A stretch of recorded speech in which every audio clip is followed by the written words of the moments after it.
the first question in your gravimetric analysis problems. It's a classic question. It's finding out the amount of salt in a certain amount of food. So let's get stuck straight into it and let's try and work out how to solve this problem. Problem is, we have a 39.00 gram bar of chocolate. It's crushed and it is dissolved in 100 ml of water. What happens then is the mixture is then filtered and excess silver nitrate is added and a white precipitate observed. The solution was filtered and the white precipitate dried to a constant mass and then weighed. The final weight of the white precipitate was 0.26 grams, and we want to calculate the amount of salt in the original product and give our answers in ppm. So, ppm, first of all, let's just think about what that is. It is milligrams per kilogram, or micrograms per gram, or milligrams per litre. Alright, so these are ppm standards that we have. Milligrams per kilogram, micrograms per gram, or milligrams per litre. So we're going to think about our answer in ppm. We've got a bar of chocolate. Let's just try and work out how we're going to do this. First of all, we need to understand what the stoichiometry is in this problem. What are we observing? We've got salt, which is sodium chloride NaCl. Alright, this has been dissolved, so it's going to be aqueous. We're adding to that silver nitrate, which is AgNO3, which will be aqueous as well. It's excess, so we have a lot of it. We form two things. We form a precipitate, which is our AgCl2. Sorry, no, just AgCl, which is a solid, and we're going to form sodium nitrate, which is going to be aqueous, because sodium and nitrates are always aqueous solutions. Now this is our precipitate, PPT, precipitate. Alright, and this was 0.26 grams. We want to know this is our unknown. So that's what we're trying to work on. Everything else here, the rest of this information we don't really care about. Oh, we will care about this a bit later on. Alright, but we'll care about that a little bit later on. Anyway, we've got a equation. It's stoichiometry balanced, so it's a balanced equation. Let's get stuck straight into finding out how much salt we have. Right, we've got grams of our silver chloride, so we'll go for number of moles of our silver chloride. This is going to be equal to m over mr, which is going to be equal to 0.26 divided by the molar mass of silver chloride. Silver is 107.9, chlorine is 35.45, which will give us a total of, get my trusty calculator out, plus 35.45 equals 143.35. 143.35 gives us moles of 0.26 divided by our answer equals 1.81 times 10 to the power of negative 3. That's our mole of silver chloride. Now, 1-to-1 ratio, one of these gives us one of them, so therefore this is also going to be equal to our number of moles of NaCl. If it's not 1-to-1, we would need to do some stoich on that and do a ratio, which will make it a bit more difficult, but not too hard at all. Anyway, so we got our number of moles of sodium chloride. Therefore, we can get our mass of sodium chloride. I'll just go over here. Mass of NaCl will be equal to number of moles times our molar mass. Molar mass of sodium chloride equals 23 plus 35.45, 23 being sodium, 35.45 being chlorine for our molar mass, gives us 58.45, so therefore we have our moles from over here, 1.81 times 10 to the power of negative 3 times our molar mass, 58.45, gives us, so we have our answer here, times 58.45 equals 0.106 grams. Okay, so this 0.106 grams is in our 39 gram chocolate bar. So I'm going to write that here in 39 grams of chocolate bar. What we want to do is convert this to milligrams per kilogram or micrograms per gram. What we're going to do for that is probably easiest to go into this one here. I'll just play around with this. If we've got 0.013 divided by 39 gives us, divided by 39, this will find it per gram. So that means we have, in every gram, we have 2.7 times 10 to the negative 3 grams per gram. All right. Now we'll multiply this by 1,000 to get grams per kilogram. So multiply by 1,000 equals 2.7 grams per kilogram. So times 1,000 to get grams per kilogram. And how to get milligrams, multiply by 1,000 again, will give you 2,718 milligrams per kilogram, which equals ppm. Now, next thing I'm going to look at is quickly have a quick look at our significant figures. Our significant figures here are 1, 2, 3, 4. Well, this is 0.0 here. I should have said 1, 2, 3, 4, and 1, 2 significant figures here. So we have to take our answer back to 2 significant figures, which will be 2.7 times 10 to the power of 3 ppm. There is our solution for the amount of salt in the chocolate bar.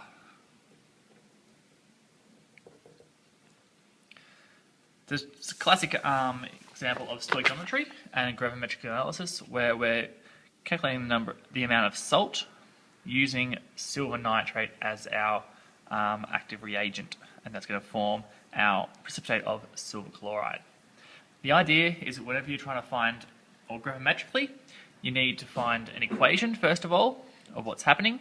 They're normally going to be a displacement or a double displacement reaction, where you have the swapping of the ions and forming a precipitate. You'll have a mass of precipitate. You'll take that back to find out your mass of the unknown that you're trying to find out. That is calculating the amount of salt in a chocolate bar via gravimetric analysis.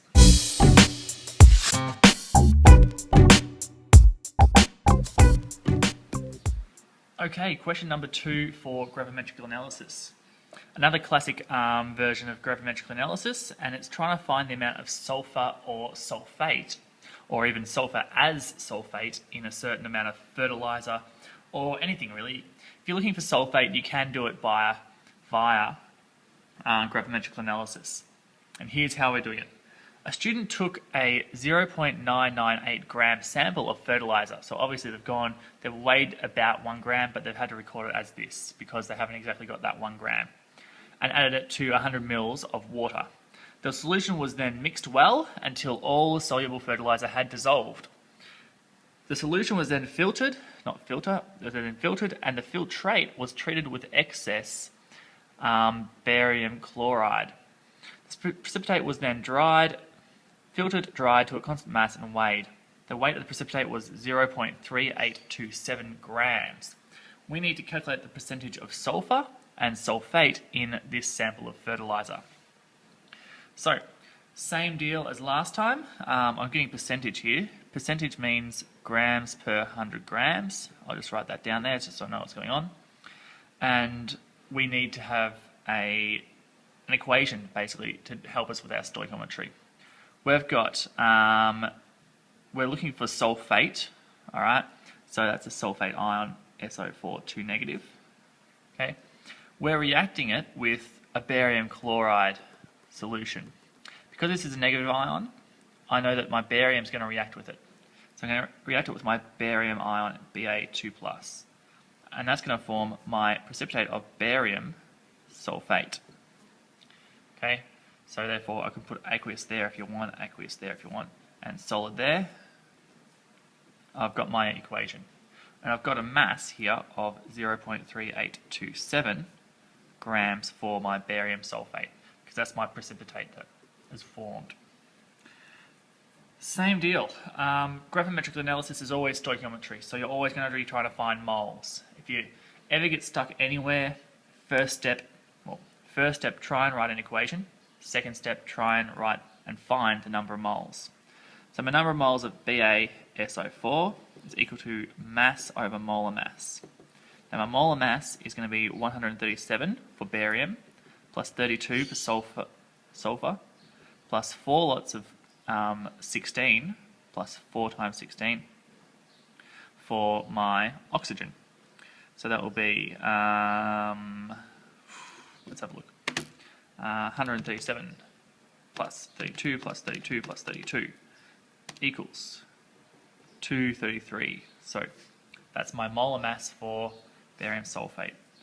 So we've got 0.3827 divided by my molar mass of barium sulphate gives me number of moles of, see, 0.3827 divided by answer, 1.64 times 10 to the power of -3 mole. So that's how many moles of barium sulphate I have. Looking at my equation, it's a 1-to-1 ratio between sulphate and barium sulphate here. So that will also equal my number of moles of barium sulphate, because it's 1-to-1. It's a 1-to-1 ratio. My number of moles of barium sulphate is going to be equal to my number of moles of sulphate in general. Now, that's done. I need to find out percentage sulphate. So remember, grams per 100 grams. So let's go and find out my grams of sulphate that I'll have. So therefore, my mass of sulphate will be equal to number of moles times molar mass, which is equal to 1.64 times 10 to the -3.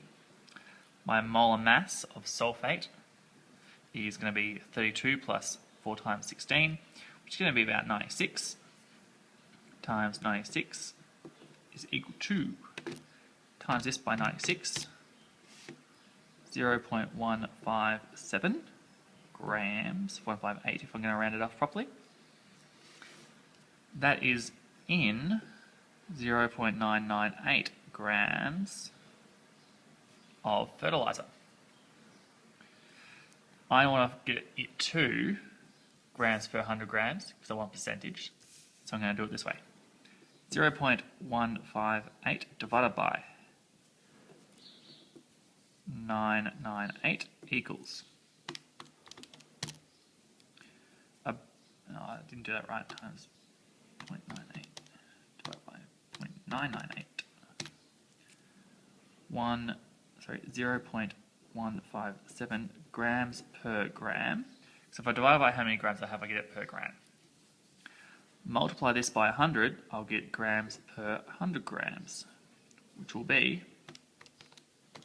simply, why do I even need a calculator for this? 15.7, so 15.8, that should be 8 as well.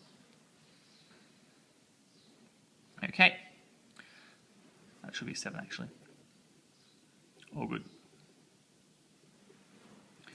And therefore I have my grams per 100 grams, so that's my percentage, SO4 to negative, in my fertilizer is 15.8%.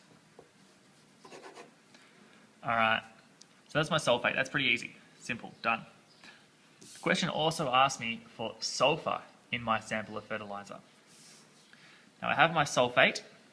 Now if you look at this, in every sulphate I have 1 sulphur. So that means the number of moles of sulphur is also equal to my number of moles of sulphate that I have. Because if I was to break up 1 sulphate, I'll get 1 sulphur. If I was to break up 2 sulphates, I'll get 2 sulphurs. So therefore if I was to break up this many sulphates, I'll get this many sulphurs. From this I can work out my mass of sulphur, which is simply this times 10 to the negative 3 times the molar mass of sulfur, which will give me, let me just go back and try and find that answer.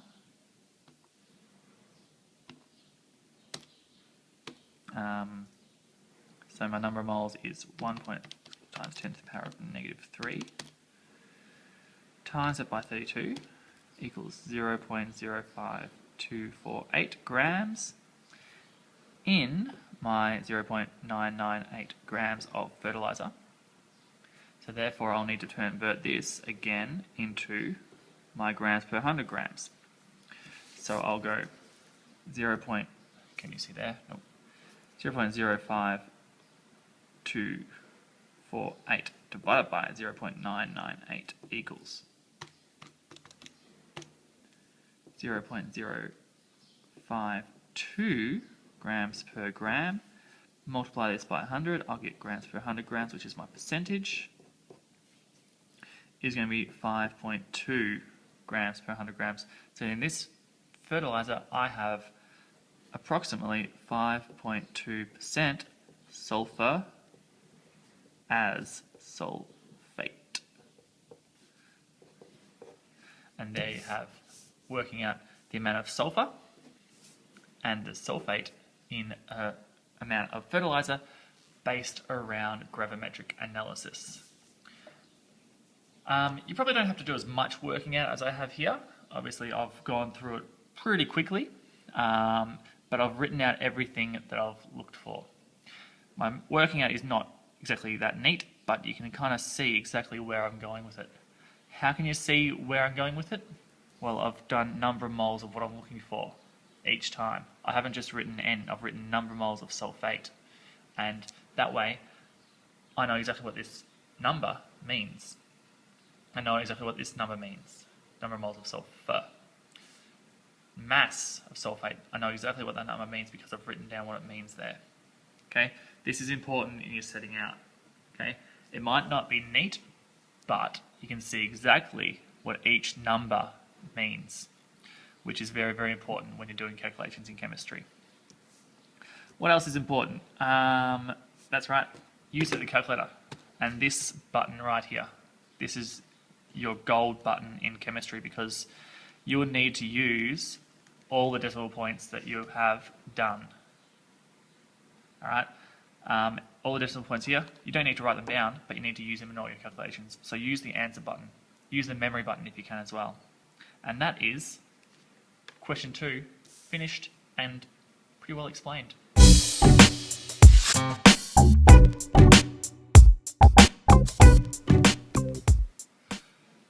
Question number 3, an example of working out the empirical formula for an anhydrous ionic compound. This anhydrous thing here, basically that means that it's the water of hydration that we're looking for in our magnesium sulphate. Ionic compounds, when they dry out, they still contain a little bit of water in them. Basically, if you think about an ionic compound as a couple of blocks like this. Alright, when it dries, when you try and dry it out, every now and then you might get a couple of waters which are trapped in between these crystals of ionic compound. Okay, and this is known as the water of hydration. Okay, that even though when it looks completely dry, there's always some waters that are still trapped in there. We can, if we add heat to it, we can drive these waters off. And we can actually work out how many waters there are for every formula unit of ionic compound. The idea with this is you get something like magnesium sulphate, for instance. The actual formula that it has is not just MgSO4. It's actually MgSO4.H2O. And I'm going to put an X there, because every magnesium sulphate will have a certain number of waters attached to it. And what we want to work out is with a simple experiment and using gravimetric analysis, we can calculate what number of waters there are attached to any magnesium sulphate. Here's an example of an experiment that someone might have done to calculate this here. And all it is grabbing an amount of magnesium sulphate, heating it up until it doesn't change in weight anymore, and that will tell you when all these waters have been evaporated off. So, massive empty crucible and cover, you get this. Massive empty crucible cover and magnesium sulphate hydrate is this. Okay? And from that we can work out how much magnesium sulphate we had. So the magnesium sulphate dot XH2O was going to be the difference between these two. So let's have a look. 50 point, take away 50, 45.28 equals 4.86 grams of magnesium sulphate hydrate. After we heat it for a while, as I said, these waters disappear. Alright, so you can work out how much water there was that disappeared. So the amount of H2O will be the difference between this magnesium sulphate hydrate and the magnesium sulphate after the third heating. What we do is we heat it until we get a constant mass, because that tells us that no more water is going to come off. And this is pretty much constant here. The amount of water that we're dealing with here will be the difference between this one here and this one here. 0.14 take away 47.26 equals 2.52 grams of water. That means the magnesium sulphate, how much mass of that is, it's going to be the difference between these two. If this is the mass of the magnesium sulphate with the water attached to it, this is how much the water weighed. The difference will be the magnesium sulphate by itself. 0.86 take away 2.52 equals 2.34 grams of magnesium sulphate. So, after looking at all this, this is the information that we have. Alright, water is this, magnesium sulphate is this. What we want to look at is, we want to know the ratio of how many magnesium sulfates to how many waters there are. And this is going to be a mole ratio. So what we have to do is calculate the number of moles of each of these guys. So number of moles equals mass over molar mass, which is equal to 2.52 over 18, which equals 2.52 divided by 18, 0.14. Magnesium sulphate. Okay, magnesium sulphate. Magnesium is 24, sulphur is 32, the 8 part of it, the oxygen, 4 oxygens, will be 64. So that equals, quickly look at this, 24 plus 32 plus 32 equals 120. So number of moles of this guy will be equal to 2.34 divided by 120 equals 2.34 divided by 120, 0.0195. Okay, so we have magnesium sulphate, water. MgSO4 to water is 0.0195 to 0.14. To get a ratio, we want to divide this by the smallest number, divide by 0.0194, divided by 0.0194, so 995. That will be 1 to however many we get here. 0.14 divided by 0.0195 equals about 7.1. It's an experiment, so you don't expect to be perfect, so it's about 0.127, so therefore we have Mg, can't see it here, SO4.7H2O. Because for every 1 magnesium sulphate, we get 7 waters. The idea is we want the mole ratio between the magnesium sulphate and the hydrogen, which tells us how many waters are stuck in between each of our formula unit for our magnesium sulphate. Hopefully that makes sense to you. This is finding the water of hydration, or the empirical formula for an ionic compound, hydrate, or anhydrous. Any questions, please let me know.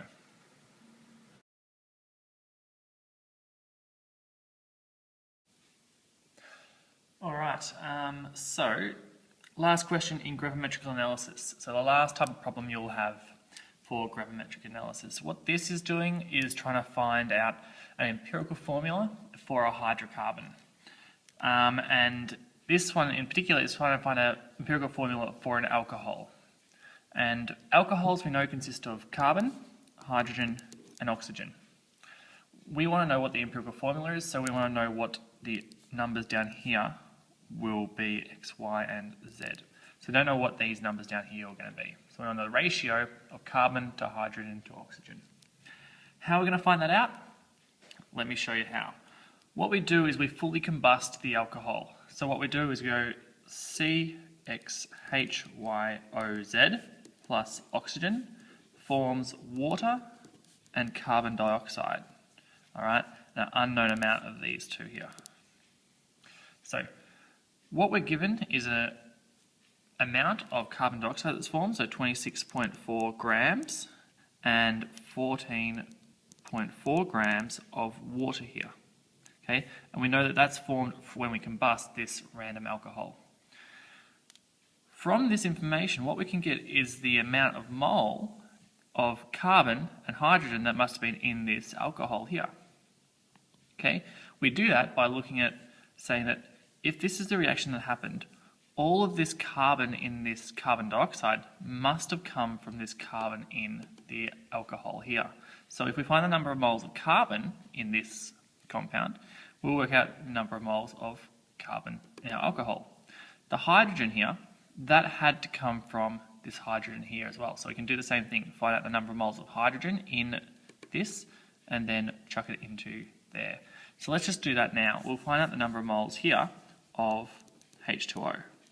Number of moles of water equals your mass over your molar mass, which is equal to 14.4 divided by 18. I'll get my trusty calculator out.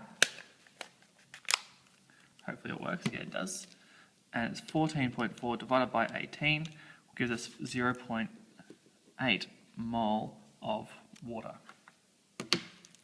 Number of moles of carbon dioxide equals mass over molar mass equals 26.4 over 44.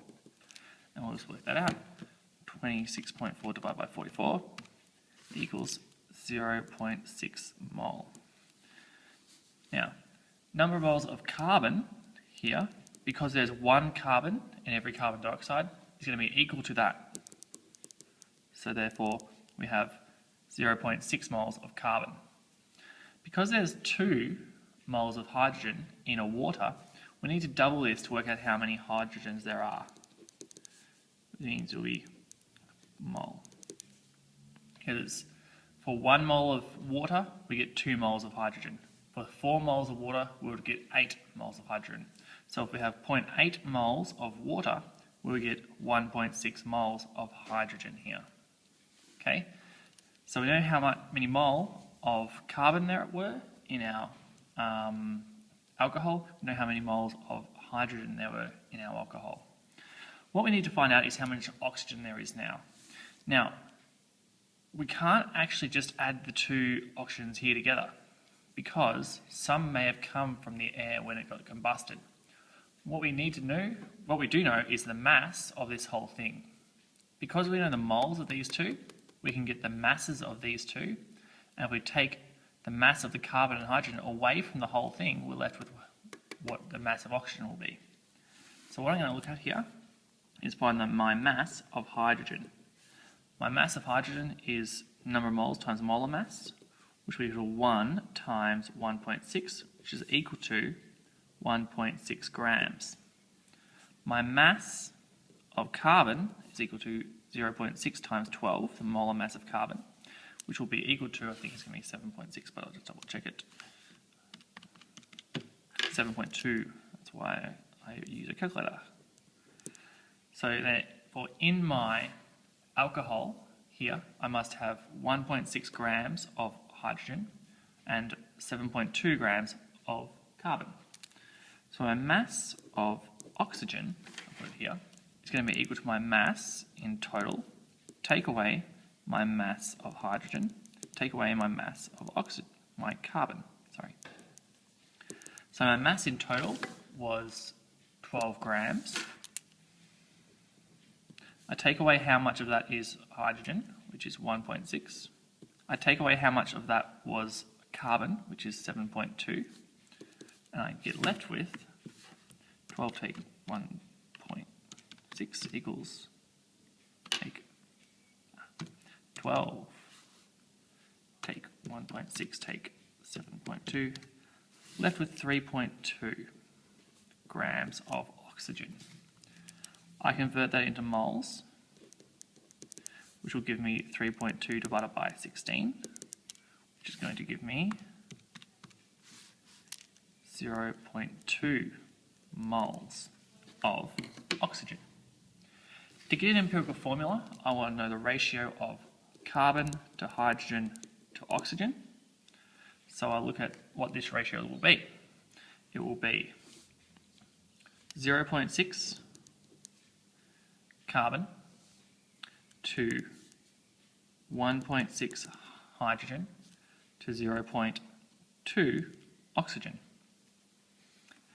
I divide this through by my smallest number to get a whole number ratio. So divide by 0.2, divide by 0.2, divide by 0.2. I get 3 to 8 to 1. So that means my empirical formula for my alcohol is C3H8O, which is going to be propanol. Alright, let's just recap on what I did and how I found this out with all my working out here. Starting from the start, an unknown alcohol, which means my formula must be C something H something O something. I have 12 grams of it. It's fully combusted, so I write a combustion equation, and I get 26.4 grams of carbon dioxide and 14.4 grams of water. And I write that down there. Because I want to know the ratio of carbon to hydrogen to oxygen, I need to find out how much carbon I have. To do that, I use my carbon dioxide because all my carbon came from here. So I can find out the number of moles of carbon I have. My water tells me how much hydrogen there is. So I go through and work out how much hydrogen there was. I then take away the masses of the hydrogen and the carbon away from the total mass. And this gives you the amount of mass of oxygen in our hydrocarbon. From that mass of oxygen, you get the moles of oxygen, and therefore you have your moles of oxygen, your moles of hydrogen, and your moles of carbon. You get a ratio between the three of them. You get a whole number ratio, and that is your empirical formula, and from that you can probably deduce what the molecule will most likely be. And that is how you find the empirical formula from a hydrocarbon, by burning it.